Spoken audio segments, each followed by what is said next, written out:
Hello guys, welcome back to my channel. In my previous video, I shared a step-by-step tutorial on how to install WordPress for free using Infinity Free. If you miss out, you can check it out on my channel. So in installing your theme, you come to Appearance, you click on Themes,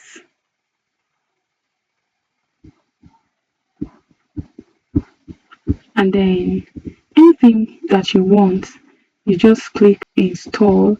If you want more theme, you click on Add Theme. If you want to have more options, then you click on Add New Theme. In this tutorial, we're going to install Astra Theme. Astra Theme is beginner friendly. It's very good. It's not difficult to customize.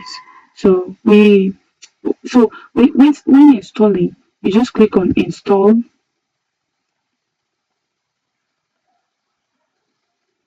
and then Activate.